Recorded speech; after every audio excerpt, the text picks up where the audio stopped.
Okay, fifth graders, welcome to a short video on moving from your final picture book draft to the picture book itself. Step one, the most important step in this whole process, is writing an excellent final draft of your story. You all have access to the rubric, which means you all have in your hands a guide to what your story needs to earn full credit. And I suggest you use that rubric very carefully, along with your best efforts, using all the tools you've learned to craft an excellent final draft. You can see mine here. Really exciting story. I've made sure that I double-spaced all the text. It's size 12 font. Notice I have indented at the beginning of each paragraph. I've proofread for spelling. I've looked at all the different parts of the rubric. I've got some great dialogue in there. It's formatted correctly. I'm skipping a line for each speaker. I'm ready to go. So once I get here, I need to print a hard copy of this final draft to submit to my teacher by Thursday. And then, to move into the planning phase, getting into the actual book, I'm going to start by making a copy of that final draft. Hit up those 3 gray dots next to the name of the draft, hit make a copy, and I'm going to name it something different. Ready? Picture, book, page, breaks. What's this mean? This means that in this copy of my final draft, I'm going to be breaking up the words of my story to reflect which pages of the actual book they'll go on. Now we're going to do this work in connection with another document called the storyboard. The storyboard can be accessed digitally or in print. You can choose your preference. And here's how it works. It shows you in a few easy to read pages how many actual pages of the book you're working with for your story. You notice that page 3 is where you can start writing in your actual hard copy of the picture book. And if we look down, we get to go all the way from page 3 to page 30 with our writing. That's 28 pages that you can use for your picture book. Now comes the fun part. You get to start deciding how much of words or pictures goes on each page. Take the first page, for instance. Maybe I decide that I want to have my first paragraph and then an illustration or two at the top. Nothing complicated. We're just getting into the story. But then, maybe on my next pair of pages, I want to go real big and do something cool.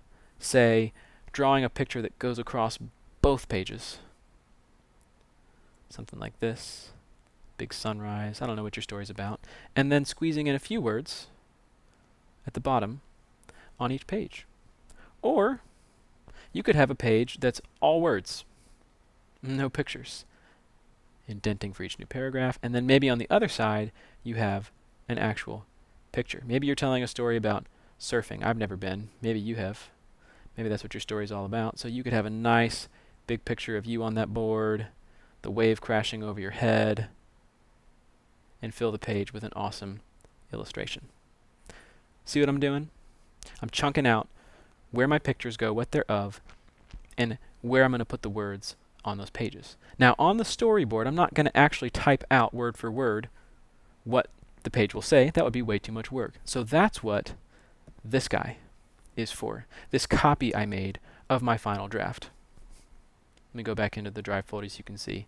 So see how I have here in the bottom right hand part sample, that's my final draft, and over here on the left, picture book page breaks. So inside here is where I represent where each new page starts. So for instance, remember what my first page was? Page 3. Page 3 is where I actually start writing. So I'm going to change the color and the texture of the font and just type right here, page 3, meaning this is where page 3 starts. And then I said I'm just going to have my first paragraph on page 3, so I'm going to come down here to where the dialogue starts, change the texture and color of my font, and write page, 4. And remember, page 4 and 5 is where I have one big picture across the whole thing, so I need to make clear for myself which chunks of the story go where. And by doing these two things together, showing my page breaks, and also planning out the pictures on my storyboard, I am organizing everything to get it ready for the book. So when I'm done with this, I just got started, I will have chunked out the entire story into pages. You might not use all 28, And for each of those pages, I'll have on my storyboard a sketch of which drawing I want to go there. And of course, I won't have a page 7 on my page breaks, right? I have words on page 6, but not on page 7. So I'll skip page 7 and go straight to page 8 here in my page breaks document.